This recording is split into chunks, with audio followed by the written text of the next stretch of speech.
My name is Gary Butterfield. My name is Cole Ross. And you're listening to Watch Out for Fireballs. It is a Games Club podcast. And this week we are continuing our discussion of XCOM 2, including War of the Chosen, which is a strategy game developed by Firaxis and published by 2K Games for PC and consoles in 2016. And listen to part 1, because we're going to assume that you have. Yeah, is this the first time we've split a game like this? I think we did something similar to that with Batman Arkham Asylum, maybe. Oh, interesting. Yeah, that shouldn't have been a 2-part episode, but for some reason we made it one. Yeah, I don't recall. Yeah. It was so long. It was so long ago, so many decades ago. Yeah. I'm sure it's 6 years. Yeah, it's 8 years, something like that. Yeah. Yeah. So we're getting into the actual beat by beat here. This game was sponsored by Joseph. Thank you, Joseph. Sincerely. Mm-hmm. And this is where we're going to be talking about story missions, the various types of procedural missions, enemy units, the tactics that show up kind of throughout the timeline of the game. Yes.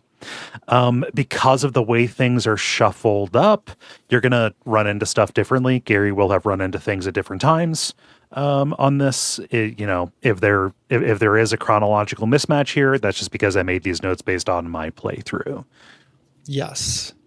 So we let's get into it. Yeah. We have this opening cutscene. A technician hacks into the security cameras of an Advent gene modification facility. Security is very high. And the old general guy we have from the Avenger. Did you know that this is the nerd from the first one grown up? Is it the nerd? Okay. I didn't know it was the nerd. I know he really likes you.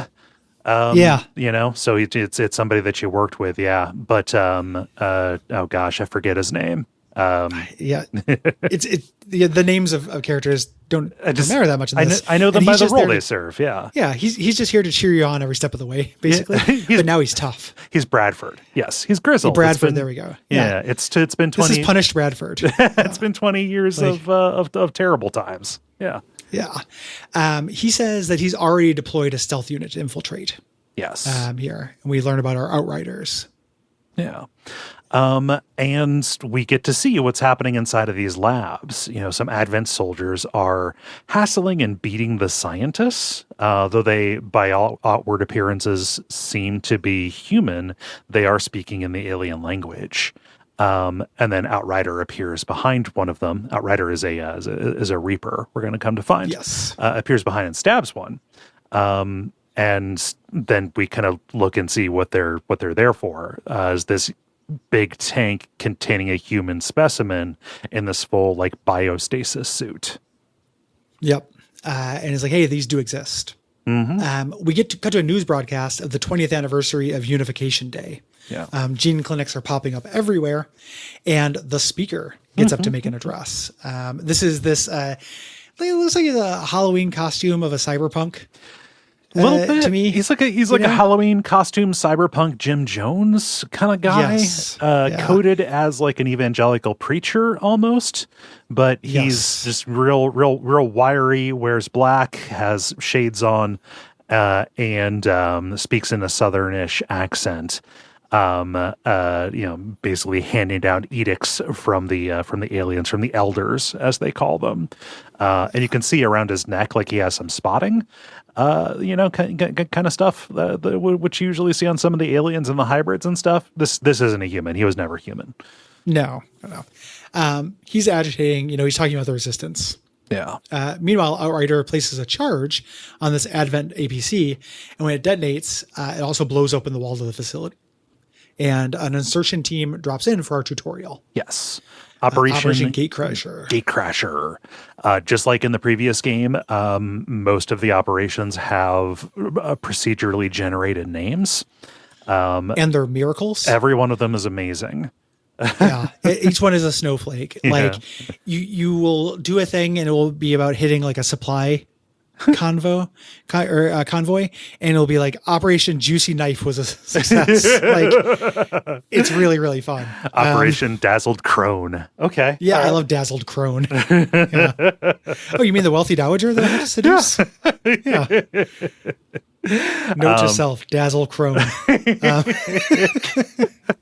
But this is your tutorial mission, leading this small crew up to the entrance of the gene clinic, teaching you about stealth and the way that you are concealed to begin with, and opening fire when you get to the troops at the opening. And the first guy that you kill, you see that they're spraying out this yellowish brown blood. Yeah. Also not fully human. You have no choice in this thing. You just have to go where it tells you to go. Yeah. Here. One of the soldiers gets killed because they leave themselves exposed at the end of a round. So we see that they get flanked. Yeah. And we get reinforcements in the form of Bradford, who takes out the last guy. And we see our first human alien hybrid up close. Yeah. They yank off one of the helmets and see this is somewhere between. Yes. Bradford gets inside and drains the tank with the biosuit. And when he breaks it open, it comes out. Then we blow open the back wall, teaching us about destroying things in the environment. Got to throw a grenade, and then get to the evac point and get away. Yep. With a really small team. Effective tutorial. Mm-hmm. For this, those tutorials where you don't have you eventually get freedom. Mm-hmm. To do some things in this, but it's always my least favorite part of tactics games. It's the thing that stops me from replaying Final Fantasy Tactics Advance. Yeah, the snowball fight. That stupid snowball fight. We get back to the XCOM base, and Dr. Tegan removes an implant from the body, and flashbacks reveal that this is the commander that we played in the first game. This was us. This is us. Dr. Tegan is new. I think we can even get a glimpse. There's horrible scarring on the back of his head. He used to be part of Advent, but he dug out his own little psi implant or whatever when he went rogue. Yeah, and points for not having a subplot about whether he's a traitor. Yes, because of this. Like everyone just trusts him because he's fine. Although demerits for the traitor side plot being he really, really misses Advent burgers. He does like Advent burgers. Yeah. And just Bradford keeps finding the Advent burgers wrappers lying around. And then Dr. Shen, who's kind of the head of engineering, she'll say, talk about it, like, yeah, he really seems to love those, but when was the last time you saw a cow? Yeah, they're not made from that. I would try an Advent burger. Yeah, probably. Tigan seems to think they're good. Yeah, I trust him. Yeah. He saves the world. Yeah, come on. So we go to the armory and we promote our living soldier, Lieutenant Jane Kelly. Cool thing, this person survived for my whole thing. She was on my last mission as well. Oh, wow. Yeah, she died pretty quick for me. Yeah, it was just that, I mentioned last episode, it was just that bleed out perk I got. Like everyone was just bleeding out, so I managed to carry her out. Oh, yeah. So now we can promote her and see how that works. She's a ranger. Yeah. They have kind of deterministic. They'll turn into one of the 4 base classes here. Yeah. And she gains the slash ability with her sword and learns how to use a shotgun. Yes. I think it's smart for them to do that because the ranger is the most unlike stuff that we saw in XCOM 1. Yeah. Okay, we're introduced to the stealth system and here is a unit that will teach you to do that. I think I read that she comes back in Chimera Squad as well. I believe so. The names in these games tend to roll off my brain. Yeah. Kind of generally, and I played Chimera Squad first. Oh, huh. So for me, she came back in this, but I also didn't remember the names of anybody in Chimera Squad. Gotcha. I remembered code names. Yeah. Yeah. So So we go to the bridge where we are promoted to CO. Hi, I've been in a tank. yeah, hey, suit guy. Yeah. And they say, hey, we located this Advent power converter. This will help us get the facility totally online. So we're not out of tutorial town yet. We've got to get this in order to open up base customization. Yes. And one of the elements of randomization is where you start. Right. In this. So you started up in New India. Yeah. They're not up in New India, way up north. No. My base was the Antarctic. Oh, weird. During this. Okay. Yeah. So like it was in New India, but that technically wasn't. I was in the Arctic on mine. Oh, like, so you were okay. Yeah. I was in the Arctic as well, not Antarctic. Yes. So maybe it's not randomized. I assume this was randomized to mirror the choosing starting locations. Yeah. From the last one, but maybe not. Yeah. No, I was up in the Arctic. So like this was called New India, but it was like the southern part of East Asia is where this was. Gotcha. Yeah. Gotcha. So this is an introduction to the timed missions here, getting this Advent power converter. You have 8 rounds to reach this thing, which is in the back of a truck. And if you don't, then it's going to detonate. So you have to like hack the charges on the chest in order to stop that from happening. Yes. We get introduced to enemies here. The first enemies are just Advent officers and troopers.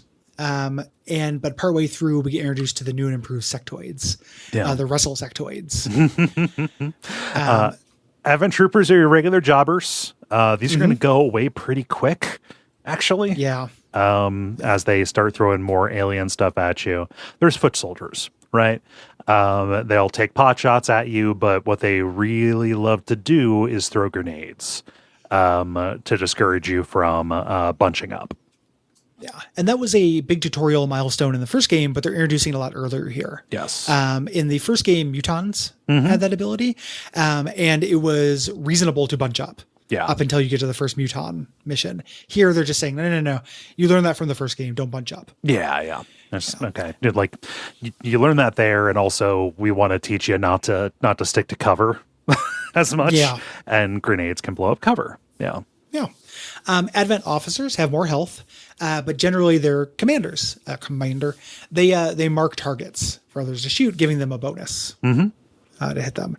And then sectoids, these are beef sectoids. Yeah. Sectoids used to be little scrawny grays, and now they're like, they look like little 2-armed Machamps.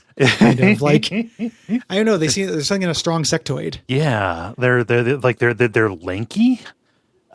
Compared to the previous ones, and they've got far more psionic abilities. I was like, oh my gosh, because like the sectoids in the previous one, that was a really basic unit. Like it was kind of the main one that you get.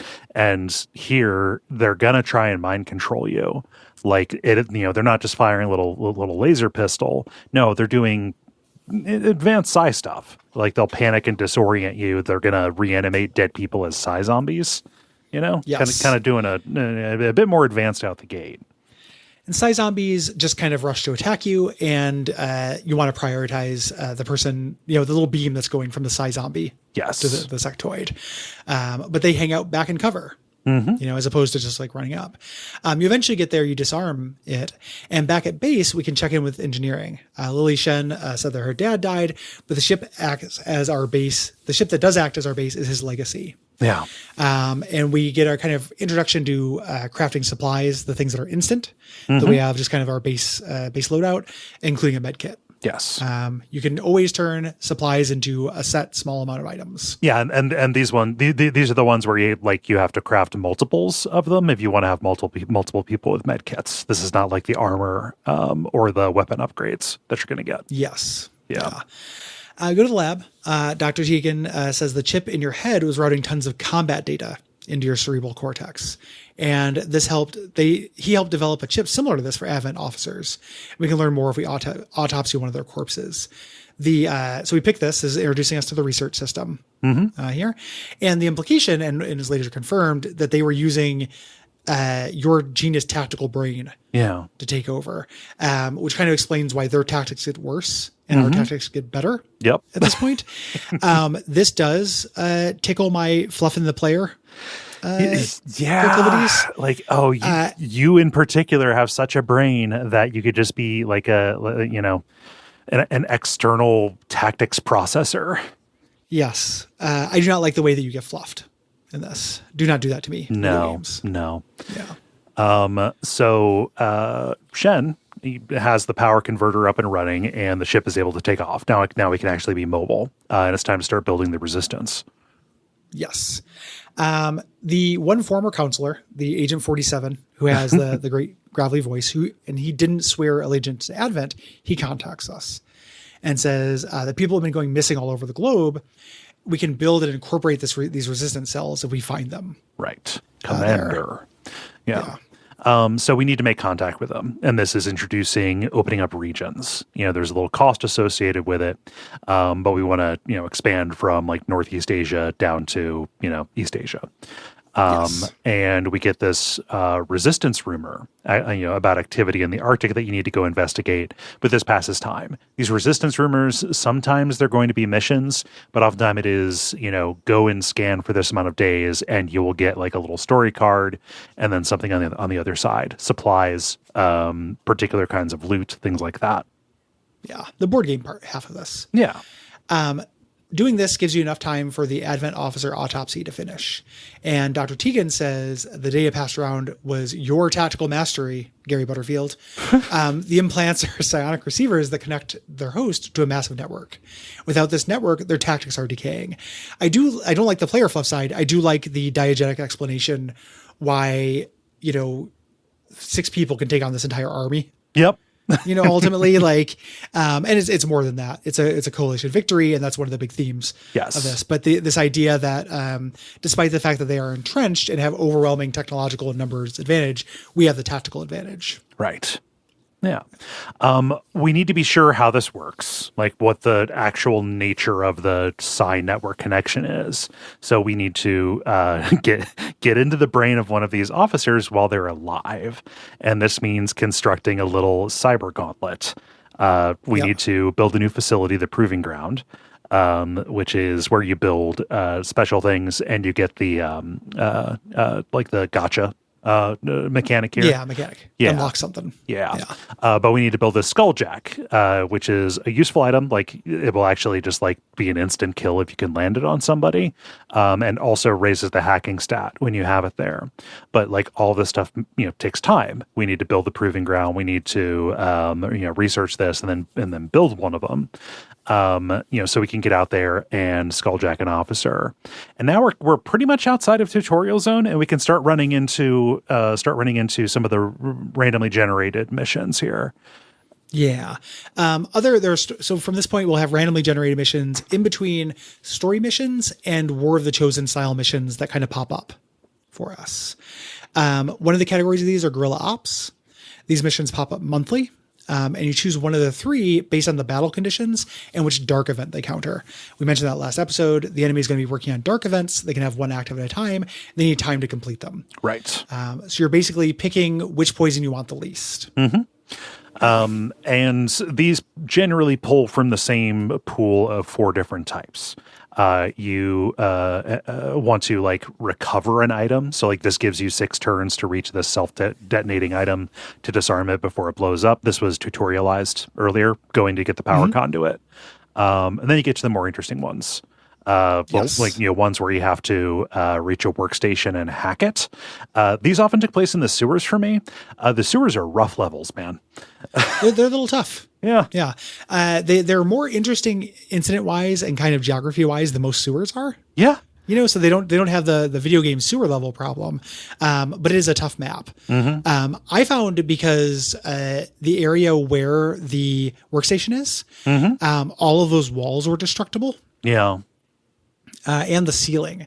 I kept getting things kind of dropping on me when I was doing this. Mm-hmm. You also will get a mission to destroy alien power relays. You have to reach a network relay and gets HP down to 0 before it transmits important data. Yeah. There. Are those the ones with the booster devices that? Yeah. I forgot to make a note of it. I love these things. It's really great. Yeah. So it'll tell you you have 4 turns and it's all the way across the map. And you're just, well, shit, I can't do that. But on the way, there are little booster relays. And when you destroy those, they add time to the clock. Mm-hmm. So while you're pushing forward, you're basically going to have 4 turns as you push forward. It's kind of an illusion. Mm-hmm. if you're just kind of doing a map crawl and keeping pace, destroying things, you will have the amount of time they want you to have.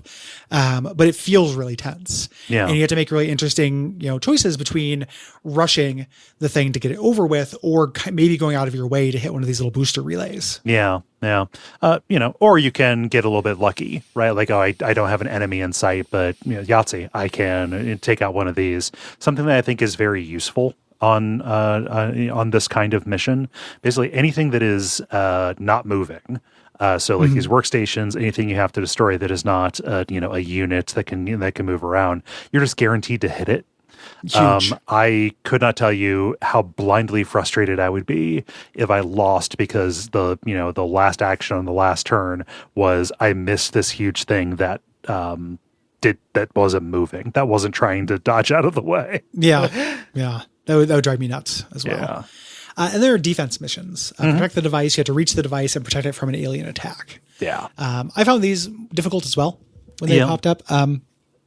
I generally did these based on rewards or dark events. They'll also tell you their relative difficulty. Yeah.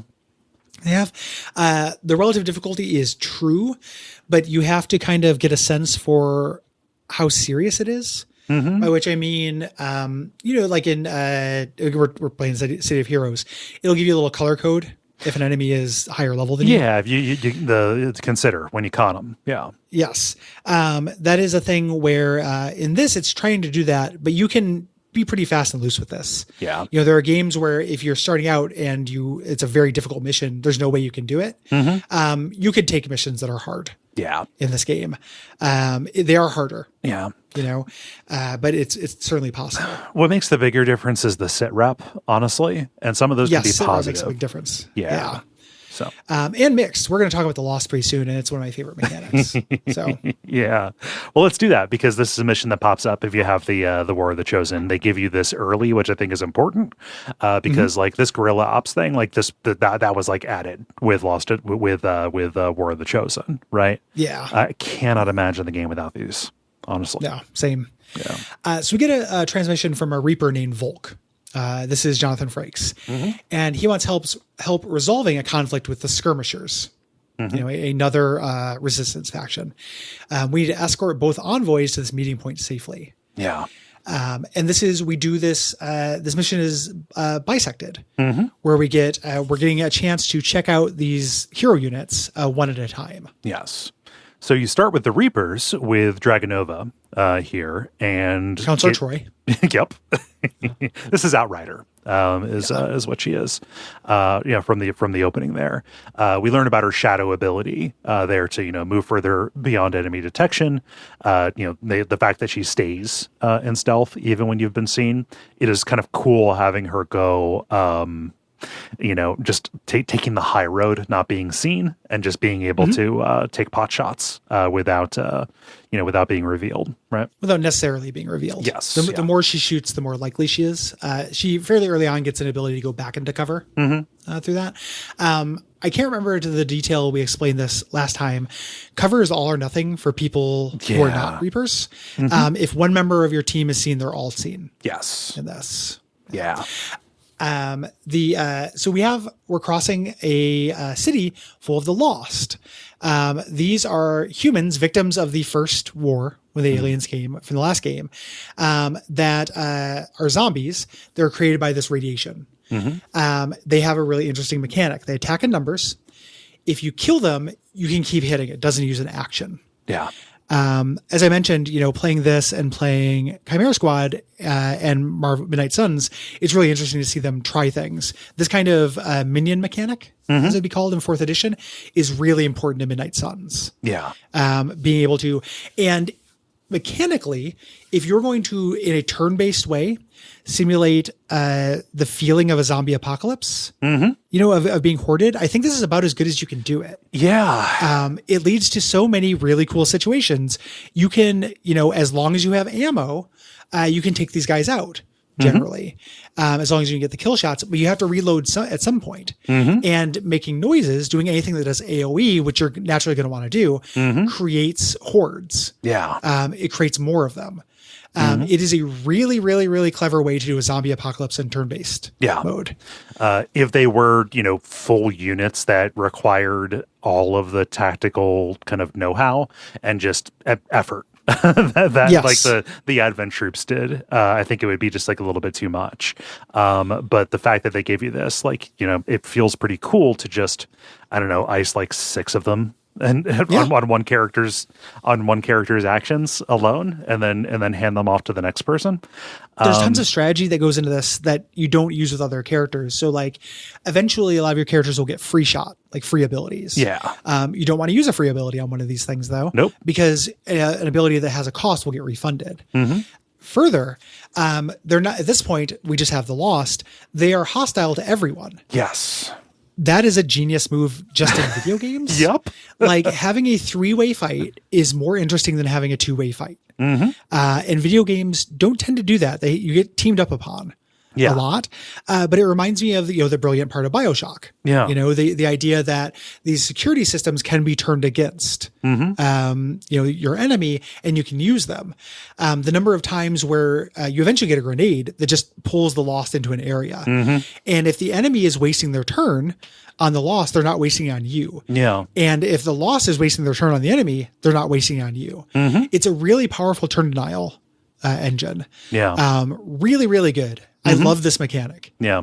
There's some variants on them. They're like the bruisers and the sprinters. Yeah. Is the thing. They do get tougher. But aesthetically, they're all just humanoids, just with different stats. Right.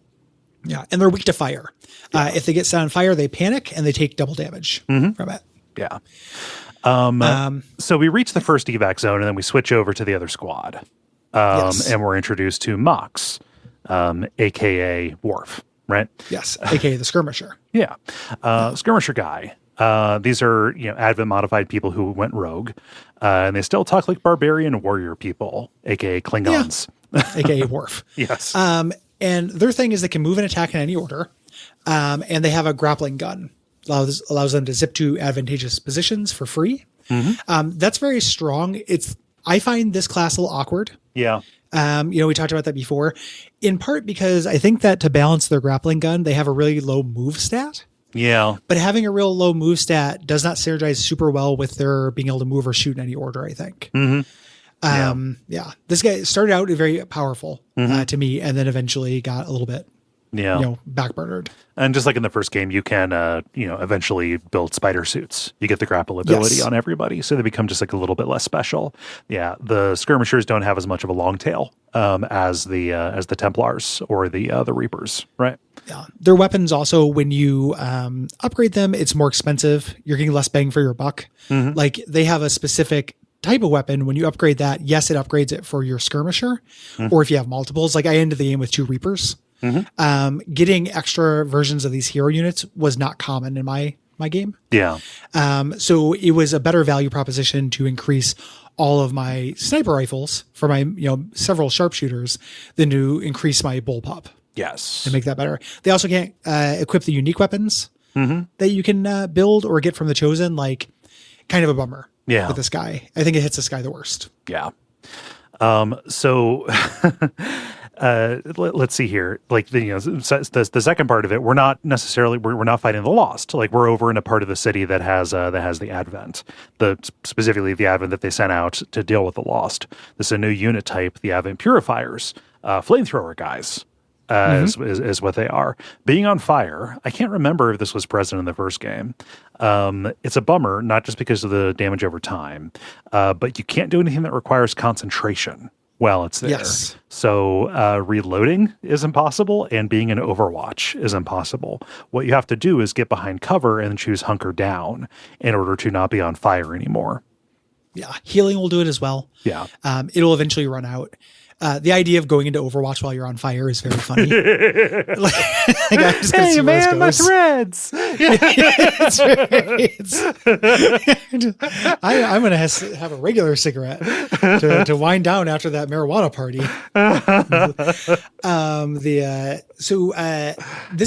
Mox, our character, blows up one of the fuel tankers. We're in a cutscene, basically. Yeah. We're overwhelmed. He blows up their fuel tank. They blow up.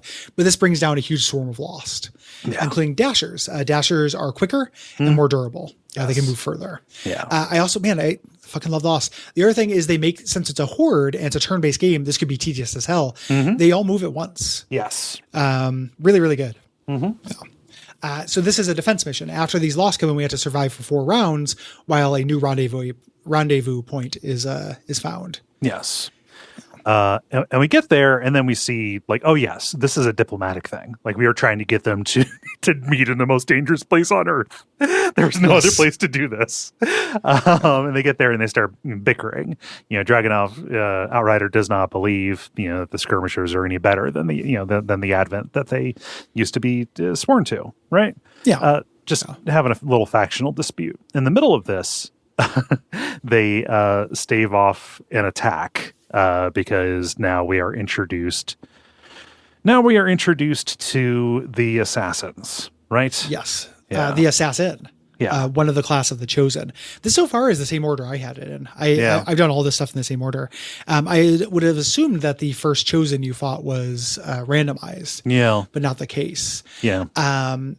This is the Elder brought in these assassins. There to hunt the factions, and we have to fight her off. It's a surprise boss fight. Yes. After this, we have one round to get set up, and the assassin makes herself known. Yes. Here, the name is randomized, but for me, it was Daher Valinor, the Void Queen. Yeah. Mine was Crunchy Dowager or whatever. I just call them assassin. I just call them the role. Yeah. That's what it is. And she's just there to say like aggressive stuff to you about yes. you're gonna die. It's useless to fight back, etc. Yeah, they all talk way too much. Yeah. They get a randomized set of abilities and weaknesses. This. So the mine was also immune to melee and didn't trigger Overwatch, which makes sense for her abilities. Weak to Reapers, but mine was weak to explosions. Oh, okay. Was my thing, which ended up being what I was able to use. Yeah, yes. That's pretty great because given her skills, what you end up needing to do is flush her out with grenades a lot of the time. Yes. So bonus, if she takes extra damage from something you were doing anyway to necessarily fight her. Yeah, for me, her weakness was being hit multiple times in the same round. It was like, okay, after the third hit, she starts taking extra damage. Yeah, you focus her down. The fight is tough because she becomes invisible at the end of her move. Yeah. So you have to use a grenade, and you kind of have to intuit where she is based on how much movement she had to get to you. After she attacks, she becomes revealed when she attacks, moves, and then turns invisible again. Yeah. This is something where I use the mine, the Reaper's Claymore mine. One of my guys got caught in it.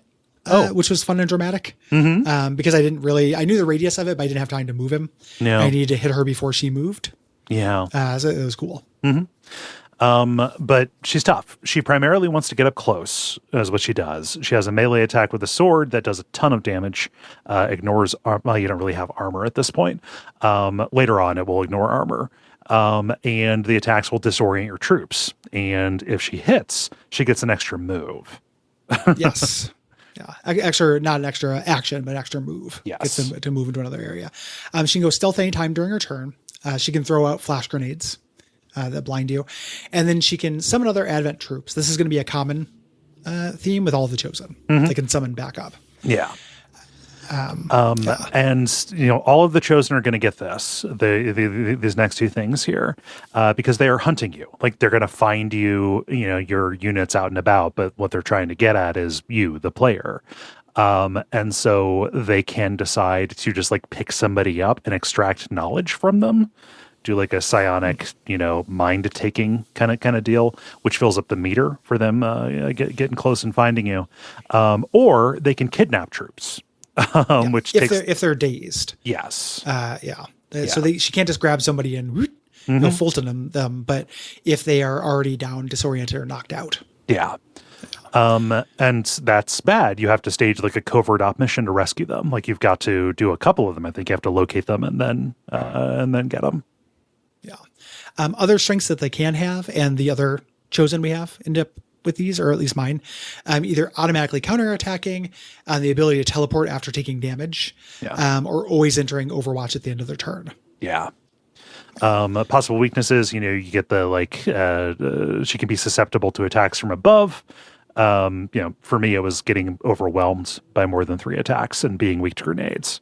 My sniper landed with the vulnerable to attacks from above, which fucking sucked. Because he was always in high ground. Right. Like that didn't really work. He's not that hard other than that out of these guys, but that sucked. It's weird because the assassin for me was the hardest, right? But something that this one or the sniper?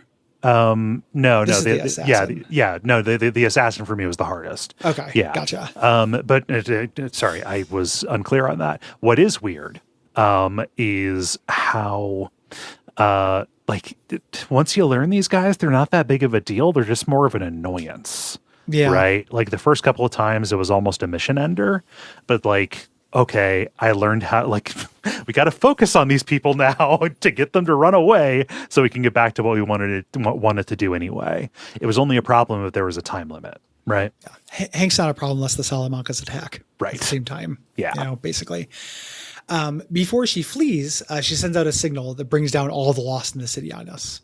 And we have to cross this extraction point through here, busting through some shops, busting through, taking the shortest point to get there. When the extraction ship arrives, Mox stays outside to hold off the lost. So those others can get in, but the assassin reappears and warps away with him. Right. Here, stops him from doing so. So it's going to make that happen. Mm-hmm. It wants to make sure you definitely do one rescue mission. Yeah. And know that they're capable of this. Mm-hmm. Yeah. And we get out. We have our Reaper now as our hero unit, and we learn how to upgrade them. Right, kind of a traditional tech tree that will ultimately be available to everybody once you build the facility for that. They get ability points, and each promotion has different skills you can learn. Yeah, and it's only a tree in the loosest sense in that things are not mutually exclusive. Yes. On it, you can have both. Mm-hmm. So, you will have enough of that specific character's points to choose one of the 2 skills like a traditional character. Mm-hmm. But if you want to dip into your XCOM points or anytime minutes, or if you want to, if you saved up some points, there's no reason not to have both. Yeah. There's still tiers, but you can have both things if they seem useful, which is really cool. Yeah. So we get a cutscene. The assassin goes back and rejoins the chosen, and they're all bickering. In front of the leader of the elders, says, the aliens' time on Earth is coming to a close. We're almost finished with what we're doing here. But we're not going to abandon the place entirely. Somebody needs to rule. So whoever can get the commander back for us, will be granted rulership of Earth, here. Yep. They're working some stuff with the story. So these are people who have been modified into, what they ultimately are, here. And kind of what is supposed to be their downfall, and what we're shown in the cutscenes is that there's too much of their humanity left in them. Yeah, they crack too many jokes. Yeah, and they're trying to they're too competitive. Mm-hmm. They're one upping each other and stuff. It's really boring. Yes, I don't. Again, anything with their dialogue is really doesn't work. Completing this mission unlocks the ability to create resistance recruiting centers around, and a mission to go rescue Mox, a mission chain. Yeah. So around this time for me, my first month ended. Mm-hmm. And we've finished researching the resistance radio, so we can start building radio towers to make it more efficient to expand to make contact with other places. And my first month was a success. Our expectations were high, and you exceeded them. Yeah, gold rank. Yeah, and lets us do all of the usual supply drop stuff. Selecting our covert ops. Our resistance orders, things like that. Yes. And then give instructions to the factions in order to get our ring slot bonus here. Next up, so there's a Haven Defense retaliation mission While you're talking to a resistance haven, you can get a global transmission from the speaker, but a renewed push to uproot insurgency. And we get to see this haven get rolled by an Advent fleet. Yeah. This is during this mission, this is like the closest thing to the terror missions. Yeah. That we had in the first one, where in that one, the little bug guys whose name I can't remember right now. The chrysalids, yeah. Chrysalids, we're just going through and trying to kill humans to turn them into more chrysalids. Here, it's a whole army deployed against civilians with a small resistance fighting back. And a new unit, because like we see it in the cutscene, like one of them turning into like this goop monster kind of deal. Faceless. Yeah, the faceless. So like you have to rush to the civilians. It's very funny because you literally just have to stand near them and then they will run to safety. You don't have to really do anything. Some of these will have resistance members who will fight alongside you, which is nice to have a little bit more damage out, but they're not very good and their weapons don't upgrade. No, it's just nice to have the enemy concentrating on something else. Yes. Yeah. But you have to advance, and advancing activates new pods of these guys. And you might walk up to somebody and then they turn into these faceless, look like big puddin' men that can attack Clayface from Batman. Yeah. They can attack a wide area in front of them and then also like leap around, and they regenerate at the end of their turns, like 2 hit points. Yep. High damage, low accuracy. Yes. They're mimics. You will go to try to rescue, you're given a threshold for these, like rescue at least 6 civilians, and you'll go up and try to rescue one, and it'll be one of these things. And you're in the worst possible spot. Maybe you've used both your move actions to get up here, and now you're just staying right next to him. Yeah. That's the thing. I also like how the Advent and this will go out of their way to kill civilians. Oh, yeah. Ignore you. It's really spiteful. Eye on the prize. Yeah. They're not super hard because your threshold for success is like you rescue half the humans. Yeah. Right. There's usually 12 and you only have to get 6. But it does feel really desperate. Yeah.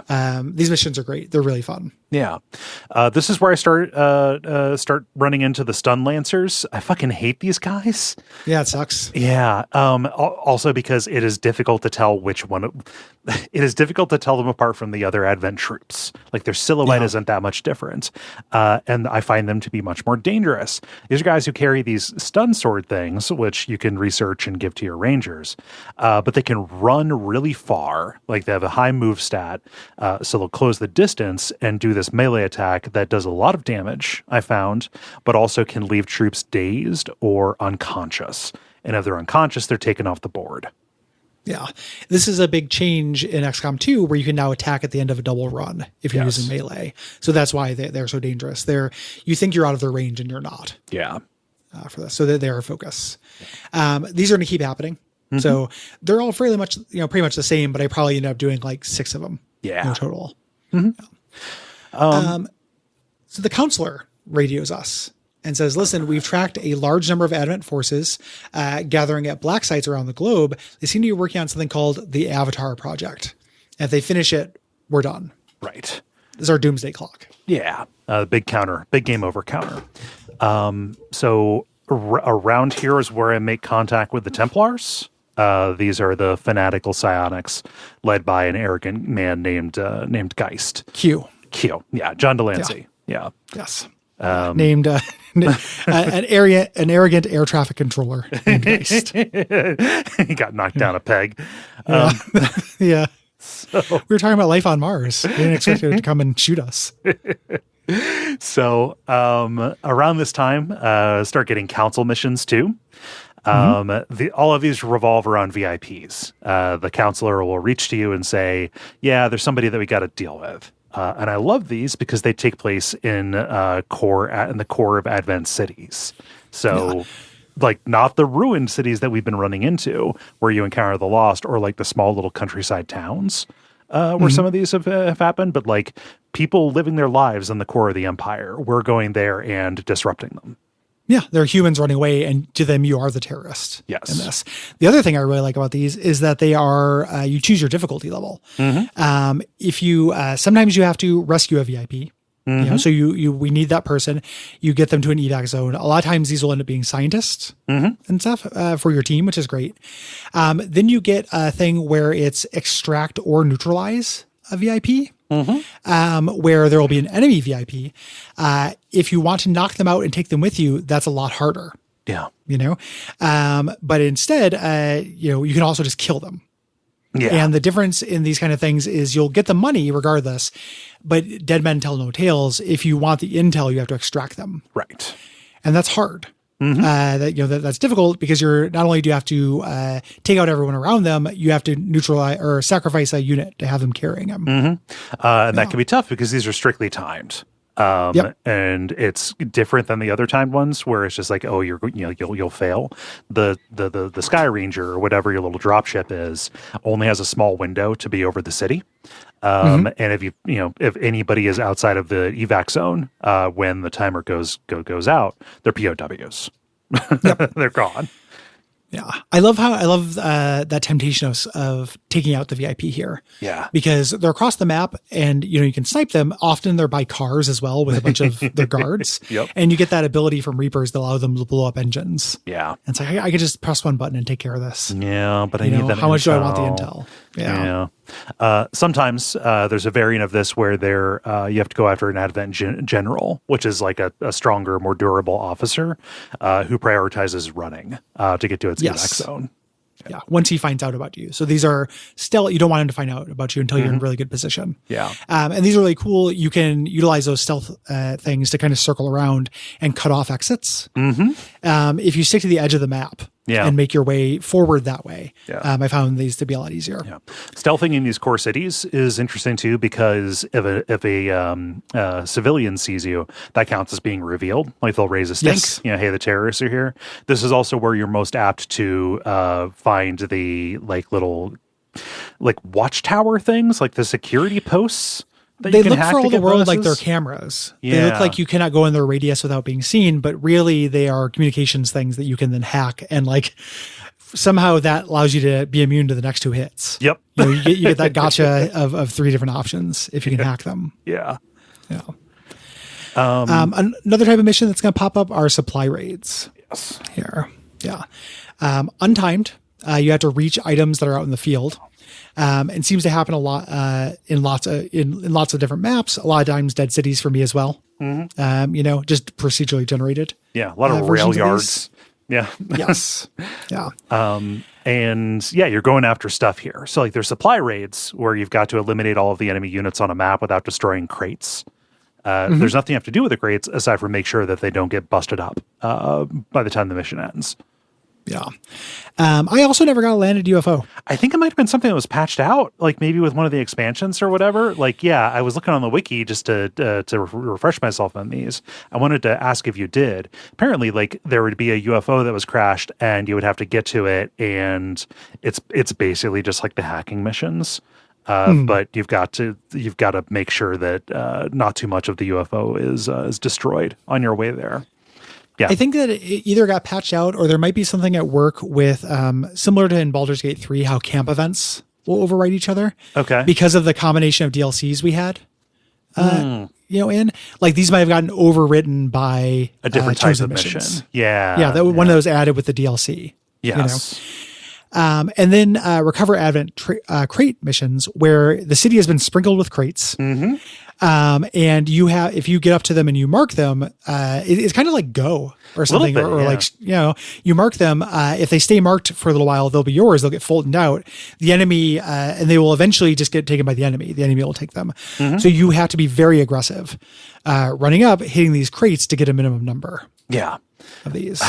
And they're placed in such a way where running to get to one before it's taken away will often leave one person very far ahead of everybody else, and thus potentially open them up to be surrounded. And they're very tricky about putting them in a place where you're going to activate a new pod of enemies. Yes. When you're out there, so it kind of ends up becoming like a press your luck kind of thing. You're not going to get all of them, most likely. But how much are you willing to risk to overextend yourself to get to it? I've never gotten all of them. Yeah. I always love these things when they pop up. Yeah. Really fun. Yeah. Let's talk about some new enemies, and what happens when we skulljack. What happens when one Skulljacks? I hate that they call it a Skulljack. Yeah, it's not good. It's not a good name. No. So here, like in the at like the end of the first act here, we get new enemies popping up. This is on timers too. Like if you look and see, like, oh, these will start popping up at the end of May, right? The game starts in March. But you get Vipers, Snake Ladies, special units. This is the true form of what used to be the Thin Man enemies from before. And these are, what are they in Left 4 Dead? They're smokers. They're smokers. Very almost explicitly. They can spit poison. Poison just does damage over time. You can't put it out. It's like fire, but you can't put it out. But most commonly, they pull you close with their tongue and then bind you. So it takes them out and takes you out, but you take damage. Yes. As the things go. This is one of the enemies with a brief window. These only showed up for a little bit for me. Yeah. And I just stopped seeing them. Which is tricky because to make the like nano med kits or whatever they are, you need a Viper corpse. Yeah. And if you sold them, they're going to become much more rare. Yeah. Yeah. Spectres, these guys are a persistent pain in the ass and stay a pain in the ass for the entire game. These are a high value enemy to me, high value target. These are cybernetic humanoids, and they're made up of nanomachine clouds. And they have this really interesting thing. Again, playing with enemy denial and like in numbers, they go up to a unit. This can't miss, as far as I can tell. They knock the unit out, and then they spawn a shadow version of that unit. So you lose a unit, they gain one that is your guy with your guy's capabilities. Yeah. However, this has a normal unconsciousness. If you can take out the Spectre, both the shadow version will disappear and your unit will wake up. So and they will do sneaky shit. They'll clone one of your guys, then hide. Yeah. Or try to create distance. Yeah, try to get out of get out of easy reach, and it eventually becomes: do I want to spend this turn? Like, do I kill the shadow version so I get my guy back? Or you don't get your guy back from the. Do you get your guy back from killing the shadow version? You do. Yeah, I always killed the Spectre. Yeah, same every time. It's like, and you get both. Yeah. But, I would spend an entire turn doing this because being down one and then being up one is a big enough numbers advantage that I cannot suffer it. What I like about these guys, they don't walk, they don't run. Like, they just turn into a nanomachine cloud and just move over to a different location, like Dracula turning into a bunch of bats. And this is paired, or it's like a diegetic reason for their kind of annoying ability, which is instant reflexes. More stuff will get this, and eventually you get access to it as well. But it makes it so the first Overwatch shot against them doesn't do anything. It just misses automatically. Yeah, which makes it really hard to post up defensively since they're going to try to close that distance. Yes, and get next to you. Yeah, and if they find that they can't get close to somebody, they're going to use a laser rifle. This is before you can end up. It's the first enemy I think that shows up using laser rifles, and they do a ton of damage at this point in the game. Yeah, these guys are huge assholes. Also, huge assholes are Advent Priests. These are support units. Kind of a riff on the original sectoids, almost. They psionically enhance their friendly units. They can mind control your guys, or they can place them in stasis, which is just a timeout. They cannot be hurt, but they cannot do anything. It's sanctuary. And then, yeah. And the most annoying thing that they can do, so they're mind controlling your allies. Anyone who mind controls you has to go. For the same reason you have to take out the Spectre, but they have an ability where if they would die, they instead have 1 HP and they're put into stasis for a turn. You can later, one of the gotcha armors you can get is one of these things where you can create this for your own guys, which is useful. But it's really annoying on the enemy. Yeah.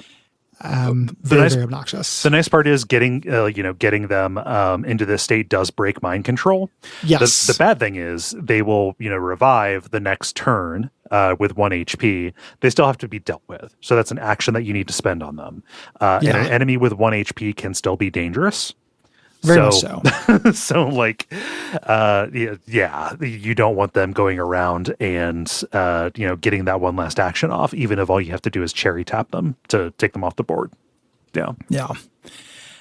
We get our mutons back. These big Krogan-like guys. They have plasma rifles and armor. These are just beefy soldiers. Yeah. Their equivalent of the heavy. They can lay down suppressing fire, and they have a bayonet on their rifles that acts as the stun lancer sword. Yeah. They will counter melee attacks. Yeah. If you go up to them. So so you cannot do them in melee. Mm-hmm. You get an achievement for doing it actually, and they have to be stunned or something. Yeah. Because otherwise they'll get you. Mm-hmm. We also run into mechs, the Advent mechs, MECs. And these are big, heavily armored humanoid mechs. The armor is a little bit offset by the fact that they can't take cover. They're too big. But they will attack with rifles and also use like mini missile launcher kind of things.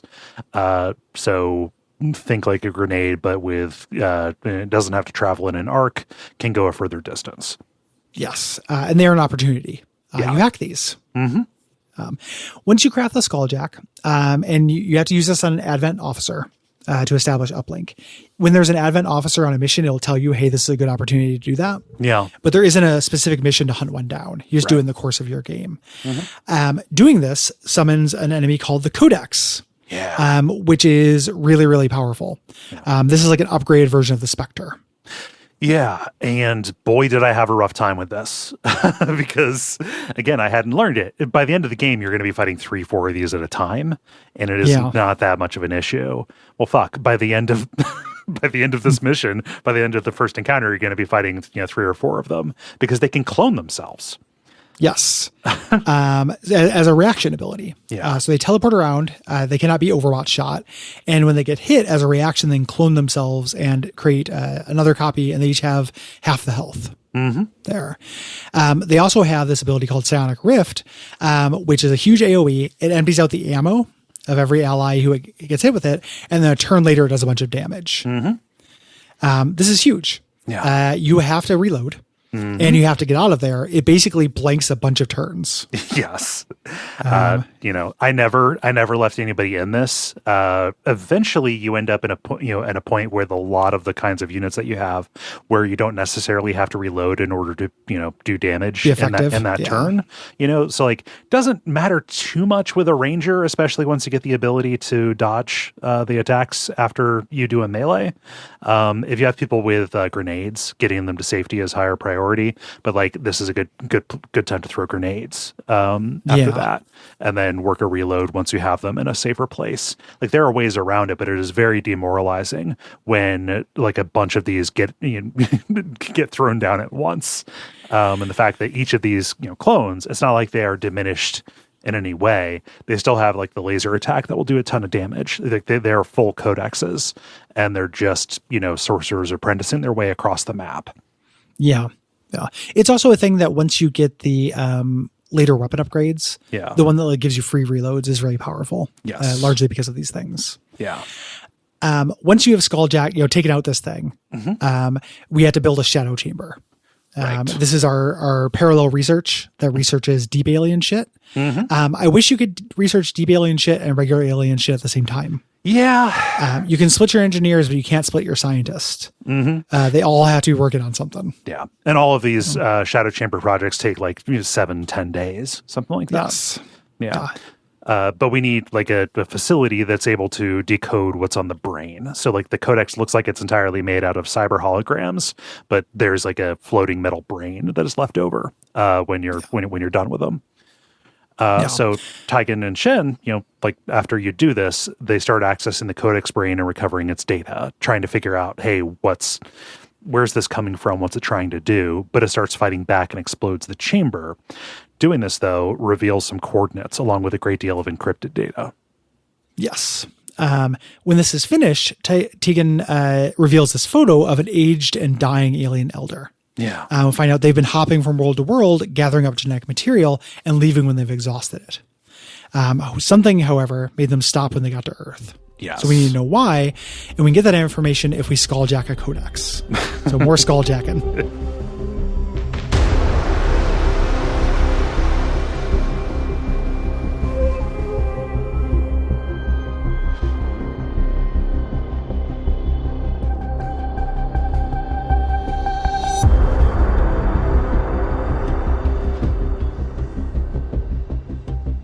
So another story mission that we do is this Advent Black Site raid.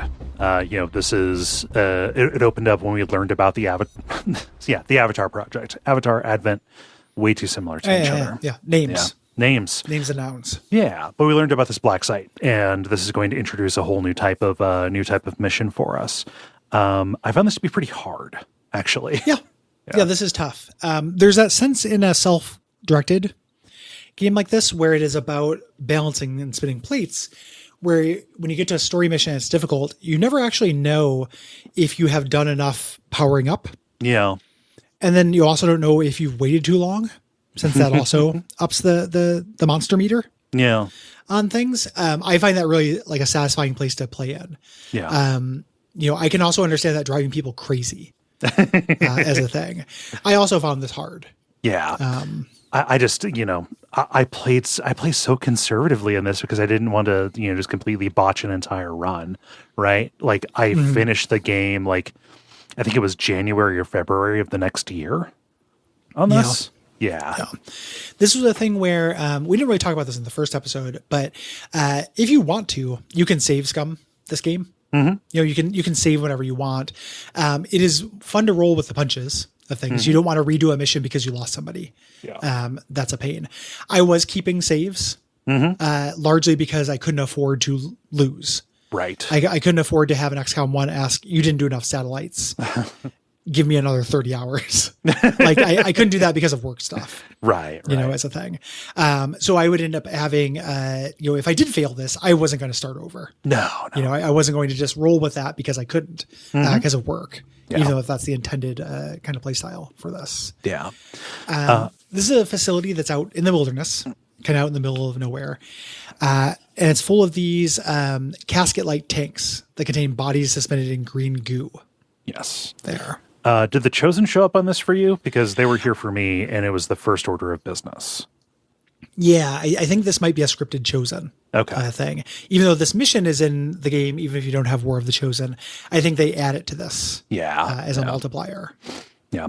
And just like whenever a Chosen shows up, like you don't just like stumble upon them with a pod.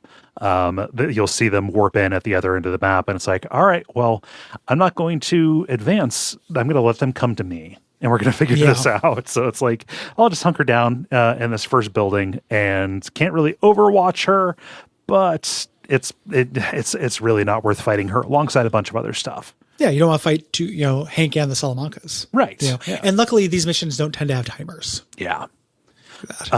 So we get some new enemies here, or at least it felt like they came with this mission for me. Advent turrets. These are usually placed at the top of facilities. They're also going to be like at military checkpoints in some of the city missions, depending.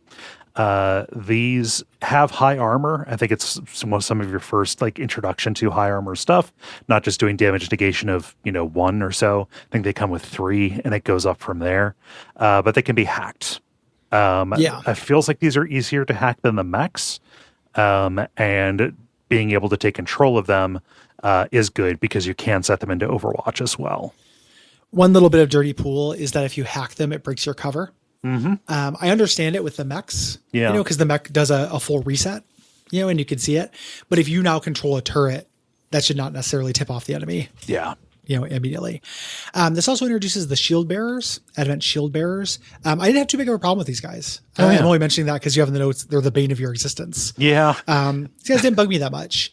They put up energy shields around friendly units in a wide area. So they just ended up becoming, for me, higher on my order of operations. Like, take these guys out before they can do that. A lot of times if I were alpha striking, from over or from cover or from concealment, this would be my target. Because I knew that once they got a chance, it'd make everything else tougher. Basically doubles the health pool of whatever is around it, including itself, which is the thing that makes them especially frustrating. It's just I couldn't consistently do that because they tend to show up pretty deep in an area once you first get to it. They like to run away quite a bit. They do like to run away. Yeah, and stuff that bypasses armor might not necessarily bypass the energy shield as well. So it's just a big problem. Not hugely difficult to to get down. It just I don't know. It's like a world tendency kind of thing. Yeah, makes it tougher. You get inside, there are more tanks, and these pipes full of this green stuff. Shen and Tegan suppose that's a refinery. Yeah. And inside, there's this test tube. You have to grab it as you understand what's happening. This is a huge ambush. This is something where you're punished for rushing the goal. Yep. You know, you might think like, oh, I can get this and get out. But this spawns a codex, a mech, and some vipers as soon as you grab the vial of goo. Yeah. There. And unless you think, oh, I can get out and it'll be fine. It takes like, I think you have like 2 or 3 turns before the Sky Ranger can show up, and there will be reinforcements arriving. One of my least favorite sites in the game is I feel like I am gonna get away with something scot-free, and then flares drop. Because when the flare drops, that means that an enemy dropship is coming. So you think, okay, well, I'm just going to run to the back of the facility and then wait for these other guys to. It'll take these other guys a little bit of time to get in place, and then nope. Flare drops next to you. A flare drops right next to you, which can be a really big problem. Sometimes there's a really fun opportunity there where you can set up an ambush or lay down a claymore. On the spot, which I think is really fun. Yeah. Eventually you can also research things you can research mines that will go off in proximity. And I imagine those are really good for that, but I never got those. Yeah. I never fucked with them. Yeah. So we eventually get out of here. As the Avatar project progresses through these facilities will pop up. And this is a snowball. The more facilities, the more they contribute to the Avatar project. And you have to do missions to go plant charges on these and then extract yourself to reduce the Avatar project progress. Yeah. I got really good at these. Yeah. I could do these largely without fighting. Sometimes I would get caught. But with a Reaper on your team and being really careful, you can kind of get in and get out of these. I never killed everybody. Yeah, no. This is where you call your extraction. It doesn't just put it somewhere. You can choose where to put it. So if you can get in and plant the bomb without being caught, you can then just put the extraction right outside the door. Yeah. And everyone just walks in and gets out. These tended to be super easy because you didn't really run into, and I never ran into enemies outside the facility. And like they all kind of happen on roughly the same map where you're on the other side of this kind of, dead woods at night. And then like the target was almost always right by the front wall. So I could just, blow out the front wall and then rush in, plant, and then get away even while the heat was still up. Yeah. Very rarely there'll be a patrol. Yeah. There. They need to make these easy because this is your fail state. Yes. If you couldn't reduce the Avatar project with relative ease, it would be really easy to get into a death spiral with this. Yeah. But we got that goo from the story Black Site raid, and they're going to be, researching that, trying to see what's inside of it, what they were refining. That'll pop up later as we start doing this other stuff. You can do this stuff in different orders too. Things only progress once you have done the research on what you get from all of these. Yeah. So we had to skulljack a codex. So you'll get an urgent mission for the Reapers. Any mission you can do this. Yes. This is where Cole did it. Did it during an urgent mission for the Reapers. Regardless, whenever you encounter a codex and you can get to it and skulljack it, you do so and you get a boss, an avatar. Yeah. Spawns, like a mega codex. Yeah. It is 3 levels. It's the final evolution of the Spectre. And this breaks the turn economy entirely on these guys. Yes. Because anything that you do gives them a reaction turn. Yes. This is similar to the Alien Kings, Alien Royalty, which we'll talk about a little bit later. Yeah. So it's like a codex, but they have all of the psionic abilities pretty much, including the super devastating Null Lance, which just turns it shoots out in a straight line and does a ton of damage and destroys everything. So if they can find a way to, get a line of your enemies, they'll do that. Yes. There's a really healthy cooldown on that. Yeah. They can't spam it, but it's a big problem. Yeah. And it's an emergency. Again, this is the mission where I did this wasn't a Reaper's mission. It was somewhere, it was like a go grab the doodad mission, I want to say. But you want to make sure that this is the only enemy you're facing. Yes. I did not expect this to happen. It's a Jack in the Box. So I still had enemies. I was like, oh, cool. I'll just skulljack this one here. It's an opportunity. And then had, the toughest boss fight I'd had so far spawned in the middle of the mission. Yeah. While there are still, mutons about and stuff to fight. Yeah. Real tough stuff. Pretty much the same for me. And it was also one with a tricky extraction and lots of reinforcements that arrived. There's a thing, because they teleport after every attack. This introduces one of those powers that you can use to your advantage with things. There are other enemies that'll have this as well. It's something a Chosen can get, where you can do a low damaging attack to get it into a better position. Yeah. So ultimately what I ended up doing to fight these guys, and my Chosen, the sniper, was the one that had the teleport after every attack, was to, have a jobber throw a low value grenade just to do some damage to get this close enough to my melee fighters who could focus it down. Yeah. Yeah. It's like it's like a slot machine, but for positioning and cover. Yeah. Yeah. Managed to kill it and take it. And Tygan says, like, we don't have the means to properly autopsy this at this time. We need to run it as a shadow chamber project. This is going to be the last thing that you do. Like, being able to autopsy this is what starts the last missions. Yeah. So we analyzed the black vial from the black site raid, and it's full of genetic sequencing matching civilians who have gone missing. Yes. The people who have gone to the Advent gene clinics are being screened, selected, and then slurried. They're being turned into this liquid, like this health substrate. Yeah. We don't know why yet, though. So we get coordinates for this manufacturing facility where we can learn more about what's going on. That's also a story critical mission. If you took the Shadow Chamber project and tried now to autopsy the Avatar, it won't let you. No. It says all other projects must be done first. Right. Yeah. So, more enemies start showing up. Like, I think by the time I did the skulljacking on a codex, it was like July, August, something there. And we're going to get kind of our last crop of them before the alien rulers, and then taking out the Chosen, right? Yeah. So starting with the Berserkers.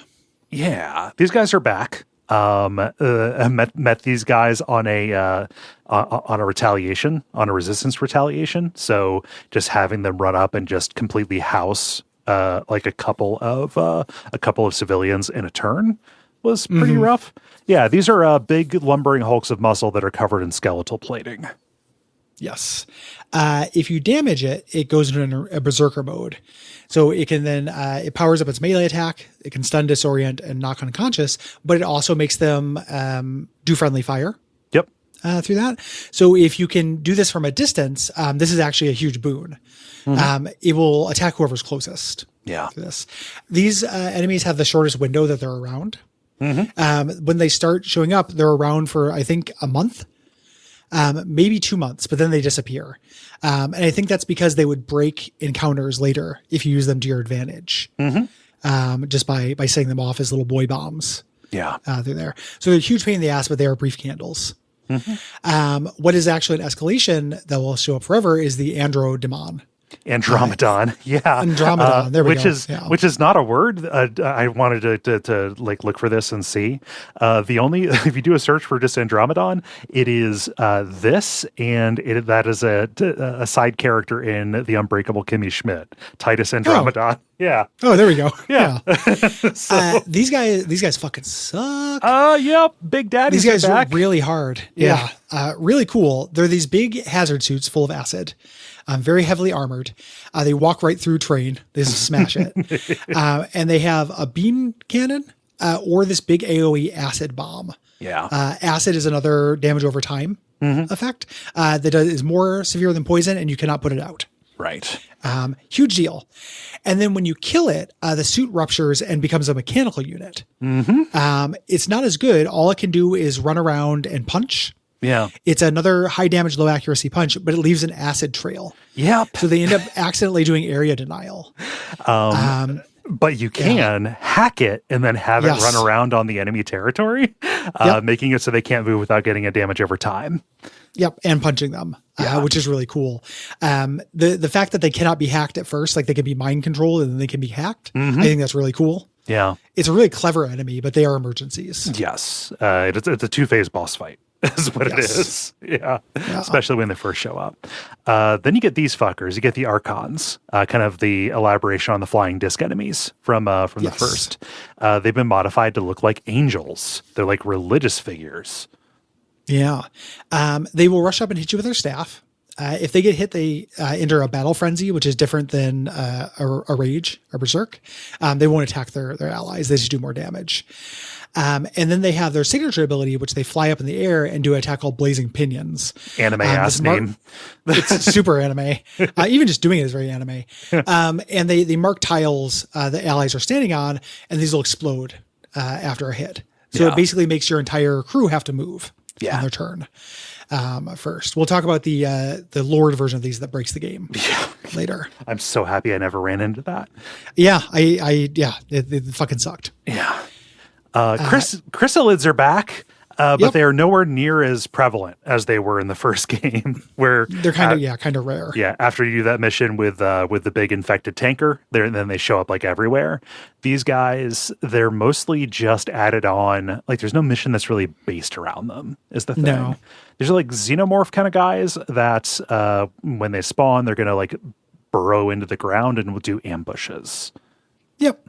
They hit really hard. They do these leaping attacks. And then if they kill a civilian, it'll turn into a chrysalis pod that will make another one if you don't kill it. So they still have their replication ability. Yeah. They had. And then kind of the premier, like the apex enemy here, the sectopod. Yeah. Here. There's one other enemy coming still. That's a huge deal. But this is the mega mech. Yeah. Giant enemy mech. It can take a high stance. To get additional, bonuses to hit. It can walk straight through buildings, and it has this AoE lightning blast it can do around it. Yeah. So nothing can get close to it. Melee is hard. It has a very strong blaster, just regular blaster, and then has a wrath cannon that will do a line cannon, similar to what the Avatar had, but it has a turn delay. Yes. So you gotta get out from in front of it. Also, they get 3 turns and are very difficult to hack. Super difficult to hack. That's the one time I save scummed because I wanted to pilot one. I thought it'd be fun. The trick to these is, hacker is still your friend. You just need to shut them down. Yeah. But they are high priority. Do not let them have a turn. No. Stun them as soon as you can, and then focus them down. It's, selection bias or whatever. I don't know that if I left somebody out of cover, if they survived being shot by this thing, even with the best armor. No, you cannot have somebody out of cover. Yeah. These things around. They're a really big deal. And we're stacking up emergencies. Many things are high priority targets here. And getting within that tier list, getting the specifics is part of the joy of the game. Yeah. Right? Like making that choice, like picking your poison. I do not want this, this Andromedon to be up. That thing's a big problem. It's going to make the battlefield harder for me. It can hit all my guys with acid. Yeah. But I also do not want the sectopod up. Which one is a bigger emergency, and can I do things to take them? Can I use a freezing grenade to take one of them out for a time so I can shunt this choice? Yeah, things like that end up becoming very important. Can I use the flashbangs? That is a way that if you have to leave somebody out of cover, you can still dodge a sectopod shot. Yes. Yeah. Lots of ways to to deal with it, but I don't know. You always remember the first time you run into them and just see half your squad get iced. Yeah, they house the shit out of you. Yeah. Then there are the alien rulers. We talked about these a little bit in the first episode. They're generalities for them. Their gimmick is they get a reaction after every one of your actions. There, and they have huge health pools, and they flee as you do enough damage. So you're meant to fight them over time, like Death Gaze. Yeah. And they're upgraded versions of regular ones. So like the problem one, and where the game kind of breaks, and I cannot believe they did this, is the Archon King. I never had to fight it, but hearing you describe it, it was like that can't be what this is. Yeah. It's because it has a move with a turn delay. It does blazing pinions, and then if you do anything, then the blazing pinions fires because that's its next turn. Yes. There. So it will target a large portion of your people with this big explosion, and you just can't do anything except for one person about it. That's a big problem. Yeah. That sucks. It's up in the air at that point, so you cannot use a grenade. You can't freeze it. They also all have an ability where if they're frozen, it just takes one of their actions to unfreeze, not both. Yeah. So that would buy you a turn, but you'd be back right where you were. Right. One of your characters would freeze it, then another character would move, and then everybody who didn't move would get hit. It really sucks. He's the only one of these I have a real problem with. Yeah. You can grab one of your allies and wait a turn and then drop them from a huge height. If you hit him, he will drop them and not hurt them. Don't know how that works. Yeah. I guess they don't drop them. Their actual move is they slam them into the ground. Gotcha. Yeah. And that knocks them out. If they just drop them, they're mostly okay. Yeah. Huge pain in the ass. This guy sucks. He also rolls a little crew of other little Archons, which is funny. The one that I got was the Berserker Queen. Yes. So this can shriek, which will force a will test on all of your enemies. So it's like a saving throw to determine if they're going to panic. And they can also do this big like quake, like they'll slam the ground, do damage to people around them, and then like disorient or stun them. I don't know that it was able to do anything because the way that everything works, and everything works on everything, is I had by this point a weapon modification, the repeaters, where there is like a 5, 10, or 15% chance that when you shoot somebody, it will be an instant kill. That works on these things too. So like it was the first or second attack that I got in on this thing. It was just, executed. Oh, the repeater fired off. And I thought it was a mistake because it will register for an achievement before you can see that it is dead, because like it needs to play the little animation for it. So I shot it, and then it said, achievement unlocked, defeat one of the blah, blah, blah. I was like, no, he's not dead yet. And then I saw, oh no, he was executed. Great. Yeah, that's great. Yahtzee. No, this guy never showed up for me at all. Oh yeah. As a thing. I did get the Viper King. This guy showed up for me. This is the first one that showed up for me. His bind can make a friendly unit unconscious. It has a 50% chance every turn. So they don't have to just like be out of action. Yeah. And then they have a freezing breath attack to freeze your units. All of these guys are worth killing and dissecting because you get armor based on them. Right. And the armor is really interesting. Each one has a unique ability to it. So the Archon King basically gives you a teleport. You can move to just another space by going up in the air and coming back down. It's really powerful. I don't know what the Berserker one does. I didn't get it. I forget. I think I just took it for granted because I didn't it wasn't something I had to work for. Yeah, that makes sense. Yeah. And then the Viper King one gives you a grapple hook, and freezing breath. Oh, wow. That's the thing. They also have really good stats. And my favorite part is that they can cause, anytime that classification of enemies sees you, they will get terrified if they don't pass a will check. So if the Archon see you wearing the Archon King's skin, they will flee.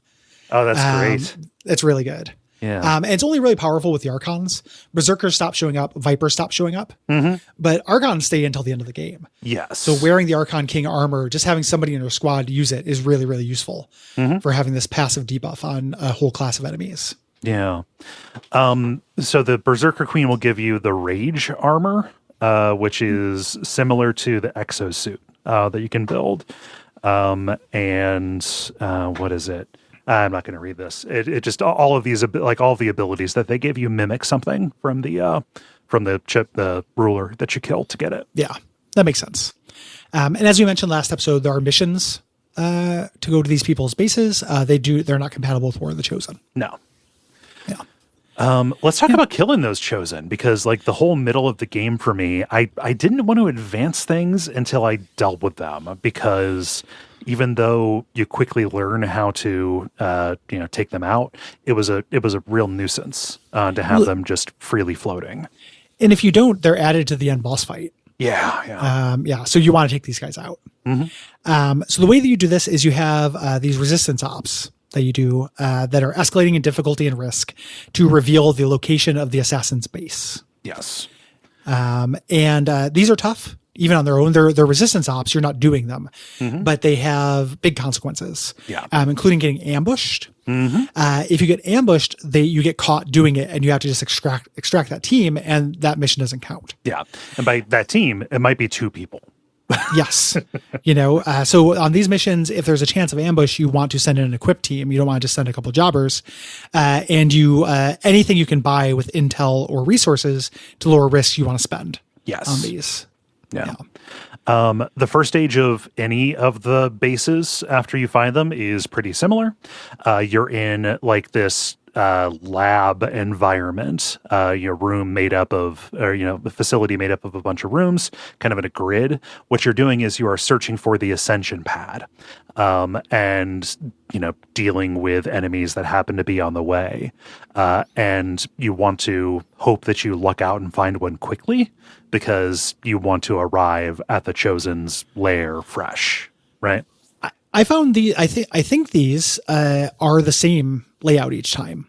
It wasn't for me. Like the first 2 were the same, but the last one had the ascension pad in a different corner. Okay.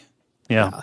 These ended up being a thing, almost like a Slay the Spire level, where like I would have to go through 2 big rooms before I got to the ascension pad, and I could kind of choose. Oh yeah. Which one? Like one was full of specters, one was full of chrysalids. I would choose which one. And this involves also blowing holes in walls to do this. Yes. But then we'd get to the last ascension pad that was guarded, and then get to the pad. Yeah. When you get there, pro tip: use an opportunity to heal. Get to refresh your guys as much as you can. Reload, all of that, because when you step through, you reach their boss arena, which is for this big cathedral-like space, where you start on one end, and at the other end is where the Chosen sarcophagus is. They've been fleeing. They want to stay alive. They come back here and they regenerate. Yes, it's worth noting you're not immediately in the shit. They're like enemies are not here yet. There will be some enemies milling around, but they don't show up here right away. Yeah. And the Chosen will not teleport in until you get close to the sarcophagus. Yes. When this happens, you have to destroy the sarcophagus and fight off the Chosen and the enemies at the same time. Yes. If you kill the Chosen before the sarcophagus is down, they go back into healing. Yes. And regardless, you're going to have to kill them, 2 times. Kill them first to make the sarcophagus vulnerable. Then you can work the monolith, the sarcophagus down while dealing with the other enemies who are there. And then they're going to come back, and you have to defeat them without their regenerating ability. Yeah. And depending on how quickly you do this, they come back with more health. So you kill the Chosen, then you start working on the sarcophagus while other enemies are fighting you, and that percentage will go up. That's how tough they are the second time you fight them for real. They will continually beam in enemies as well. Yeah. It's never going to be one-on-one. They have these little platforms that'll teleport people in. Yeah. This is just where you can actually kill them. We fought them a bunch. We know how to fight them. We just actually finally get to take them out now in kind of a tough arena. So it's not that different of a fight. It's just fighting them twice and having that pressure. Yeah. And that ability. When you kill the assassin, eventually you take her out.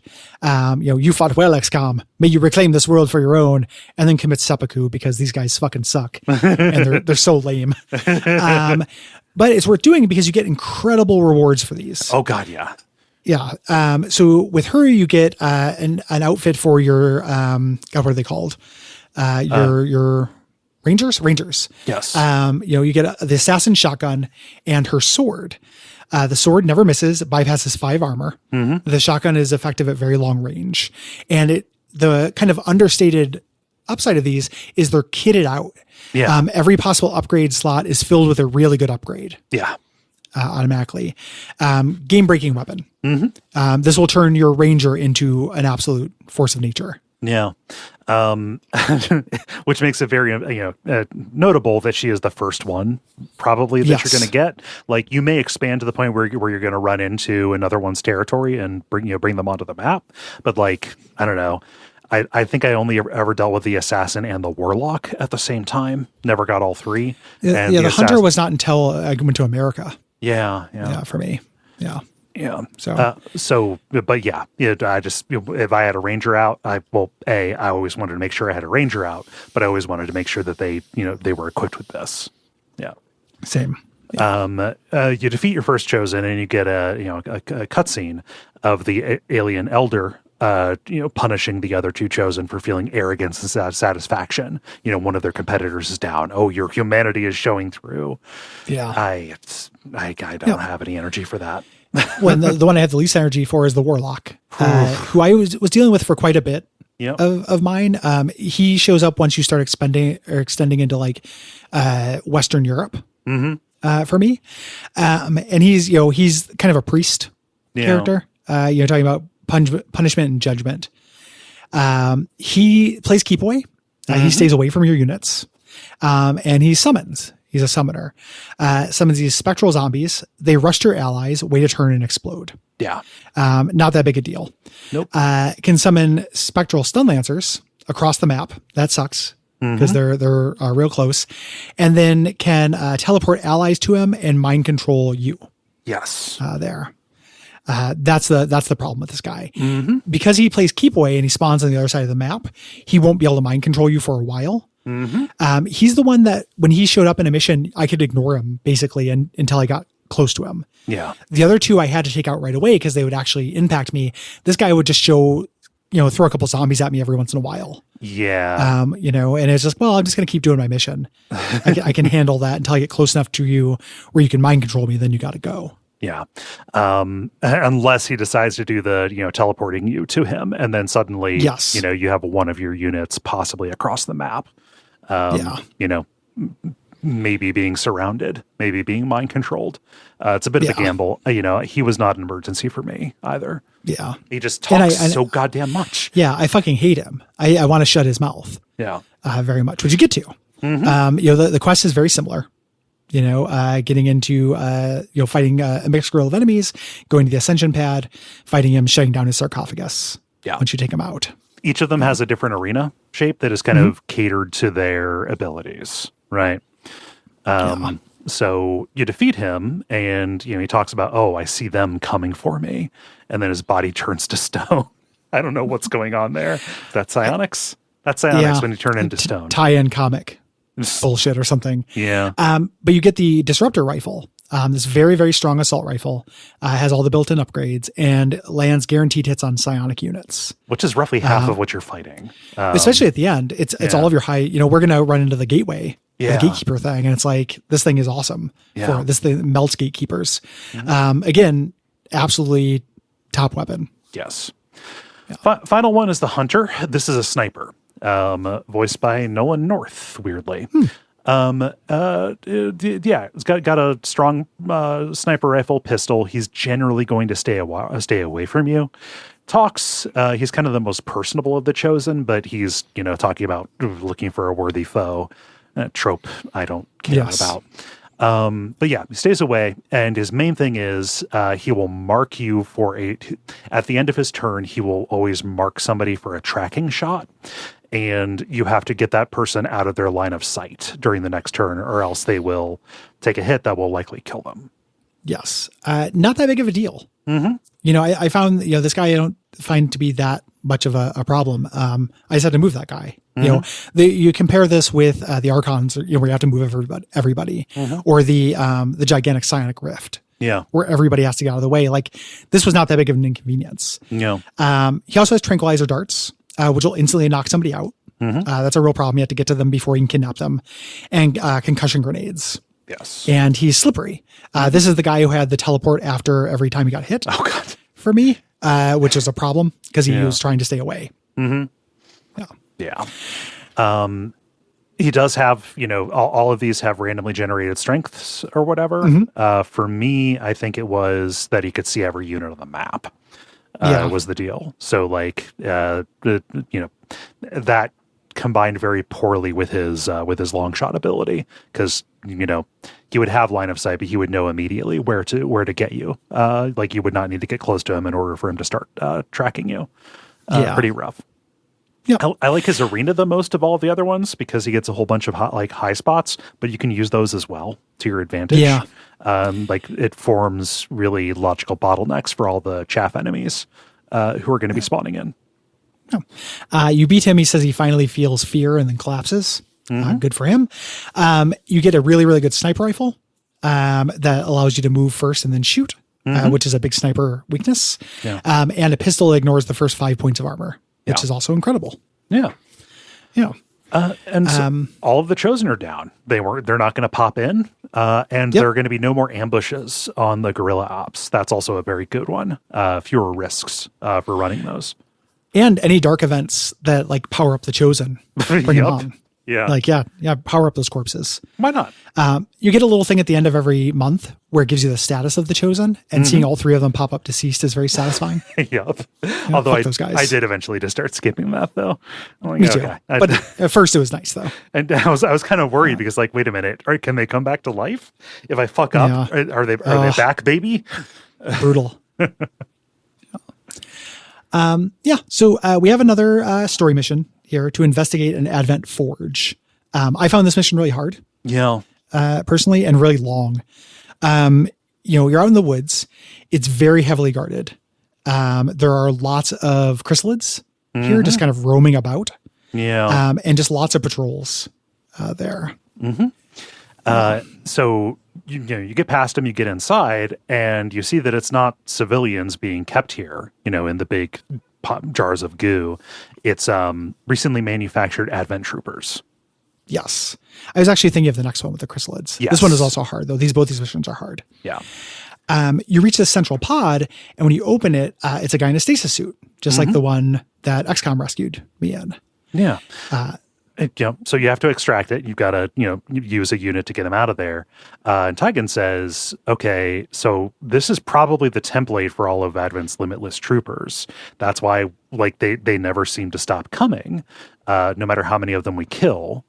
We maybe thought that they were, like, kidnapping people and modifying them. No, they were growing them in vats. Yes, from goo. Yes.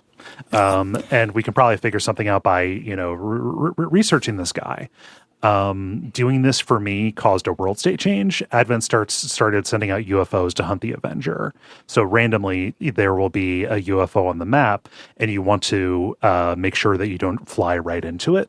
You have to pick where your next point of interest. I never ran into it, which is nice. So I never had to do the base defense. Yeah, I talked about that. I think I laid that out last episode. That happened to me once. Yeah. So, Tygan's research on the stasis suit reveals a lot. The Advent forces that we've been fighting aren't altered humans. Yep. They're entirely manufactured. Each of them is one individual human's DNA material with gaps filled in with alien DNA. Xeno DNA. Yeah, it is Xeno DNA, finally. X-ray DNA. Yeah. However, the specimen we got was from a psionically gifted human. And if they had completed breaking it down, it would have been ridiculously powerful. Yes. That is what the Avatar project is about. Yeah. Getting all the humans psionically screened and then turning them all into psionic super troopers. Yeah. Can't have that. Yeah. The final non-endgame story mission is going to the coordinates that were found on the Codex brain when you decrypted it. This is the one that's out in the woods. Another one out in the woods. This is where there are a ton of chrysalids. You see where they dig in at the beginning of the level. I still ran into them, and though they're not a real problem when they're mixed in with other things, when it is just them and a bunch of them. And their only attack is melee. I think I lost 2 people on this one. Yeah, this is really hard. They're tough enough at this late in the year that even if your rangers have the I will attack anything that comes into my zone ability, they won't one-shot them. The other thing is, I'm remembering now with the way this all shook out, this is my last Chosen was still alive, the sniper. Oh, no. So the sniper spawned here. Okay. Which was really, really hard to deal with that mix. Yeah. He's not that hard generally, but really, really difficult if I'm doing it on top of a chrysalid rush because I'm being flushed out of areas constantly. Mm-hmm. I had to be moving constantly, which is exactly what that guy wants. That's a really bad mix. Yeah, super difficult. I mean, did you have the gatekeeper and the I got the chosen out before the gatekeeper. Okay, that's good. Came out. Yeah. Because the goal of this, like you reach the far end of the map and you find this big side gate that is completely overgrown with alien flora. Like there's some color out of space happening here. And a gatekeeper comes out of it. This seems like it should be the story. Like, this is the story mission where these guys come. I waited so long to come here that like this was old hat by this point. Yeah, I'd seen them before too. Yeah. They're great. They're Bakugans. Yeah. They're gigantic spheres that roll out into a different kind of robot. Yeah. But they're not robots. They're a robot filled with psionic goo. Mm-hmm. So you cannot hack them. Yeah. So their concept is that they have, most of the time when they're in their shell, they have incredibly high armor. Mm-hmm. However, they have to open it to do some of their abilities. And when they do, you want to hit them, but they have more powerful abilities. And then they can close it and do a beam cannon that's also very powerful. Yes. They can only do their psionic stuff when it's open. And after the first hit, that is when they close. So it's not like you get a whole turn in order to attack them while they're weak. Right. Yes. This is an emergency, not just because of the direct damage that it can do, but it will be able to cast something called Gateway. This does moderate area of effect damage in a particular place, but any dead units that are in that in the area where they pop in, can be civilians, can be your guys, can be enemy guys. They're going to be raised back up as psi zombies. Yeah. And they just have so many hit points. Yeah. Like they're a real problem. You really want the chosen weapons for these. Anything that ignores armor. Yeah. Is just going to be huge for this. Yep. Also, this is one of the only, I'm glad you have a note of this, one of the only missions where you have to clear all the enemies. I had missed a little patch of chrysalids. Yeah. So I had to like go on a little hunt. Like this is a game from 2008. Yeah. It's not a rake the game steps on very often. But I was surprised to see it do it. Yeah. Didn't care for that. Like it was fun and climactic to deal with the gatekeeper here, even if I had already defeated them. Like, oh, that's the gate that they're keeping. Great. But then to just kind of go back through and do a grid sector search. Yeah. Like I'm looking for ears out in the field. Yeah. Not super fun. Yeah. Once you do this though, we can then grab the gate and take it back. And Shannon and Tegan, will open up their own version of the gateway. There, figure this out. They have to test it. Shen reluctantly offers her drone, her gremlin, Rover, to do it with the Codex brain. So they need to have a Codex brain and a something to go through this gate to test it. Yes, and when it goes through, they can see like through the portal itself, like what appears to be kind of like an alien capital, some kind of fortress, right? And before the rover can get too far, it's kicked back out. It ended up kind of between locations, and the portal was kind of looking for an organic signature, like it required a key. Yes, a specific one. So now we can do the avatar autopsy. Shen opens it up, and a hologram of an elder emits from it and talks to us. Says, "We had such high hopes for you." Yeah. There. Completing the autopsy, they figure out that there's only one way through the gate. We have to send an avatar. Yeah. We can't get an avatar. We can make one. However, there's only one person on Earth who's badass enough for that, who has been previously connected to the Elder Psionic Network. That's you, Commander. That's you, Gary Butterfield. You can do it. Yep. So you've spent 2 whole games moving people around on a map. Now your character is going to be in there and dealing with the ultimate threat, right? Yes. So we get a transmission from the rogue counselor, and he says, "Hey, an elder has died as a result of our killing an avatar. Like, what has made them panic is suddenly they started dying, right? Yes. And now the aliens are accelerating their plans. They want to make as many avatars as they can in order to extend their lives. So they're going to process all human lives immediately. And to do this, they're going to announce, a gene therapy breakthrough which will have everybody flock to treatment centers, basically saying, "Hey, we cured death and disease. Come in here and get this." And we need to get to the Advent Network Tower to disrupt this broadcast before they can do it. Yeah, do InfoWar. Yeah, do propaganda. I mean, the reason I kind of cringe at this is it's almost literally like a vax conspiracy. Yeah. So, shit. Before though. Yeah, before. I know before. Yeah. But it's playing in conspiracy spaces. But so we have to go do that. And the transmission ends with soldiers being down his door, him picking up a gun, taking a couple of them out before he gets shot. Yes. So we're on our own, and this is our final couple of missions here. The first one, scouting the Advent Network Tower. This is our point of no return. It'll let us know. Mm-hmm. And this is really interesting. I kept expecting this to show up on the next mission too. Yeah, but it doesn't. It's kind of wasted on this mission. This was super easy for me. It's super easy, and it's a neat idea. This would have been a really cool use for intel. Mm-hmm. Because if you're playing the way that we played, you played semi-conservatively. I had so much money in intel at the end of this that I couldn't do anything with. Yeah. My squad was as powerful as it was going to get, and I just had all these resources hanging around. Yeah. It's really cool because you get this bespoke menu, and you can spend intel on these unique perks. This seems like this is a subsystem that could have been throughout the entire game. Mm-hmm. To me, it's a great trade-off, right? Do I take a temporary boost for this mission that otherwise, I don't know, it might have been easy enough to do without this, but I'm spending a resource that I would otherwise be using to, recruit engineers, recruit scientists, get resource boosts. Yeah. Like it's just a way for I understand this. It's a way to get a bonus to cash in. Okay, well, however much intel you have from having played the way you did before, let's give you a little bit of a bump for it for playing that way.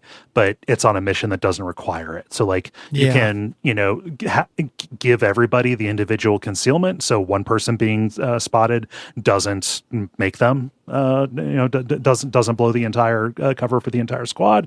You can get an extra soldier for this. So I think taking it from 3 to 4, because this is a surgical mission, get a free run and gun action or like a boost to reflexes. So you're able to dodge more attacks. It's okay, all of this is pretty great.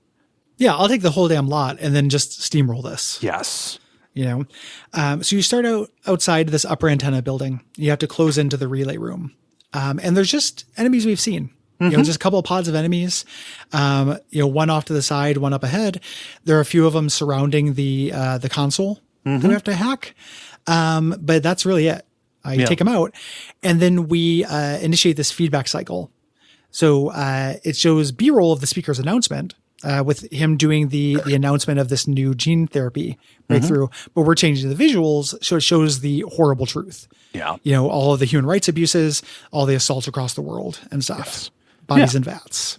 So many bodies, so many vats, so much green goo. And the crowd, decides, wait a minute, so you were going to try and kill all of us. You're not as benevolent as we thought. They rush the speaker. They overwhelm him. And this chaos, allows us to actually make the final assault on the alien fortress. Yeah. Which you get, your commander gets to go. They load you into the avatar and you get your own unique hero unit, which is wildly powerful. Yes. For this, you send your selected squad, you do this very rousing speech, and we find out, the reason why we haven't been able to find this fortress before, it's at the bottom of the ocean. Right. This is part of a post-credits thing that is teasing to, if this series of XCOM continued, doing Terror from the Deep. God, beats still my heart. Yeah, it'd be really good. Terror from the Deep is way too hard, the original version. Yeah. That's a very hateful game, I think. I would love to see Firaxis fix it. Yes. Your version of this has a really powerful gun, has a mind control that cannot miss. And you have the gigantic line attack. Yes. Through that. And you immediately popping in here and mind controlling a gatekeeper. Pretty good. Yeah. I really like this final mission, right? Yeah. It's really good. It's 2-phase, but the first area is just a bunch of arenas in a row, and each of them has its own highlight enemy. So you start out Yeah. with berserkers and then go through like vipers and droids, kind of doing this big, grand tour of everything that you've seen in the game. It's the credits of Super Mario World if you played it. Yeah. Like where it just kind of shows you all the enemies, except you get to stomp on all of them. Yes. And the elders taunting us this entire time, saying like, oh yeah, we will take you back if you submit, et cetera, et cetera. And I have no idea what this is. You reach one of the arenas that is kind of built around this. The inside of it looks like a dilapidated earth house. It's a habitat. It's a habitat. It's got glass walls and it's different earth house kind of things. There's like a living room. There's a children's room. There's a kitchen, things like that. I don't know exactly what this is either. My thinking was, since they are going to they're going to enter into these human kind of avatar kind of bodies. Maybe they were like acclimating themselves. Maybe. To humans, or that they had humans here that they were experimenting on. They're now long dead. Yeah. And these were their habitats as they like learned about them. Yeah. It looks like a flop house is what it looks like. Yeah. Yeah. It's real cool to have that in the middle of this tech corridor. Mm-hmm. Have this little room that is recognizable furniture. Yes. Yeah. The far end is the entrance to the Elders facility. This is the climax of this first part. I had to fight off 2 sectopods, 2 archons, and 2 mechs at the same time. Yeah. 2 sectopods at the same time is wild. Yeah, really hard. Yeah. Shut them down. This is where I realized on my teams, my heavies, my gunner guys, I could bench them. Yeah. I generally didn't end up using them for the last couple of missions, and instead of I could take an extra specialist and an extra ranger with me, ended up being a lot more useful. Yeah. To this. So I think the crew I took on this was Ranger, the Psi hero unit, and the Reaper hero unit, a robot, 2 specialists, and then a sniper. Yeah. I think. I don't know that I had any of the hero units. I had my Psi trooper that I had fully trained up. Actually, I had more Psi powers than my avatar, which was nice. Yeah, and then it was just a balanced team otherwise. Yeah. So we get inside the inner sanctum here, and the elder once again chastises us, saying like, "Hey, we are on the threshold of curing death, and." We have to stop you. And our final fight here, we have to take out 3 avatars that will warp in one by one as you go through this huge arena, accompanied by several kind of escort units with chrysalids and other smaller enemies kind of teleporting in between them. We never talked about the appearance of the avatar. It's one of the most goofy goddamn things in the world. They look like Kid Vid from the Burger King Kids Club. They do kind of look like, and that's what you're dressed as this as well. Yeah. It's Kid Club versus Kid Club. It's Lord of the Flies, but with the Burger King's Kid Club. And it's tough. Like avatars, they still have all of the previous abilities, the ability to act every time they take damage. But I don't know. By this point, I played so conservatively that I was really well equipped for this. Yeah. Yeah. It's it's a really cool arena as well. With this, like really, really useful. There's a huge dividing wall that cannot be destroyed near the beginning that kind of gives you initial cover when you're back there automatically. This is also where, I had 2 specialists. So when mechs would come in, I would hack them. And then I had my commander who could mind control. Yeah. So you are very outnumbered in this, but you can even those odds. Yeah. Fairly quickly. It's hard, but it's appropriate. Yes. Yeah. You don't have to kill every enemy. Like the second you take your 3rd avatar down, it's done. You've won the game. Yep. Now that this has happened, the gate starts faltering. The commander, of course, holds it open for everyone. Because the heroic sacrifice, just as he's about to go through, the elders try to overwhelm him. Yeah. You won't be able to outrun what's coming. And there's a little psychic beam battle as the commander jumps through the gate and is eventually revived in the Avenger. Yeah. And we get a broadcast of everything that's happening around the world, all of this chaos. Advent forces are cornered by resistance fighters, resources are distributed to refugees, like a new order has to assert itself. Yep. And then a little specific ending slide for all of our different factions. Yeah. The Reapers rejoin society. The Skirmishers welcome the remaining Advent troopers into the fold. You know, they get rid of their neural control chips, so these mutant men are being back. And the Templars approach the ocean and see a huge geyser of psionic energy, saying that now the network is down, they can fear the call coming even stronger. Yeah. The battle's over, but the real war can begin. And that would have been Terror from the Deep. Yes. Would have liked to have seen it. Maybe might still. Maybe might. Hopefully. Hopefully. Like if we're very lucky. Yeah. You know, that'd be cool. And that's XCOM 2. This is my favorite game I played this year. It's wonderful. Yeah. I was really sad when I was done with it because I had an appetite for more, which is saying something after, 55 hours or whatever it took to beat it. Same. It's I like Illusion of Gaia, which we're talking about next week. But it was a hard shift. Yeah. To go back to something that simple and so non-thinky. Yeah. I like playing video games to think. It's what I like to do, and it's part of the reason why I favor like tactics games generally. I like to consider too. I like to be confronted with ideas and things, but I really like the puzzle aspect that tactics games give me. And this is one of the best at that. It's one of the best problem solving experiences that you get in a in video game form, right? Yes. Yeah. It's exactly the type of tactics games are the exact type of puzzle I like, where my tool, I have some control over the tools I'm bringing to the puzzle. I have a lot of control over how I solve the puzzle, and the way I do it it can be like nobody else did it. Yeah. I favor my play style compared to a traditional, puzzle with one solution. It's really works for me. And I can't believe, I loved Midnight Suns, as I mentioned. This feels like a capstone only because of what I know in retrospect. Like I know they did games after this. I played them, but this feels like a final, like kind of swan song. Like if they went out on this, that'd be fine. Because this is sublime. Yeah. I hope they didn't. I hope we get more. Yeah. I'm happy that I have Chimera Squad and Midnight Suns in front of me. Right. Yeah. Like, yeah. I don't know. I just, I would start it right now if I start one of them right now if I didn't have other stuff to play for work. Yep. So I get you. Yeah. We'll do them for work at some point. There'll be picks. Yep. Like I'll put them on the show. They're both just long too. Yeah. Like this, where it's like the episodes aren't going to be that long, but the play clock is long. Yeah. So it becomes like a weird investment. Yeah. It's a weird investment thing, but it's weird how like just engaged the whole time I was for this. Like it is really long, but I never felt like, oh, cool. Like I'll just do this fight. Yes. It's all these things I hate. It's like, it's a radiant quest, I'm just invested in the meta, like the strategy layer and the power curve of this. In addition to just the moment to moment gameplay being really fun. Yeah. I knew I would get meaningful rewards that would help that strategy layer that I was also invested in. Yeah.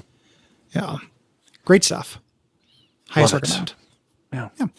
If you're listening to this and you are a marginalized creator and you have a product or project you'd like us to shout out, please send me an email at Gary@Duckfeed.tv.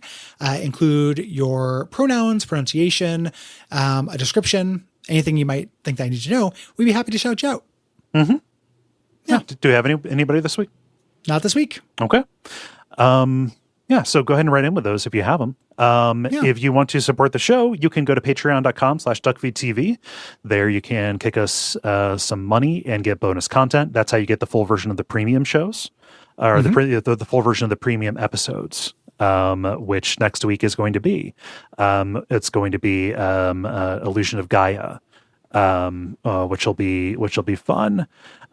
If you have thoughts about Illusion of Gaia, it's too late, or about any of these, it's too late. The deadline is always the 15th of the month, but it is not too late to write in about Super Bomberman 2, City of Heroes, or Fable 2, our final game that month. Yeah. Illusion of Gaia and Fable 2 are both premium episodes. Patrons get those, as we mentioned. Yeah. The other thing you can do, though, if you can't patronize us, is rate, review, and subscribe. To the show and your podcast directory of choice. Tell your friends. Yeah. Talk about us. That helps.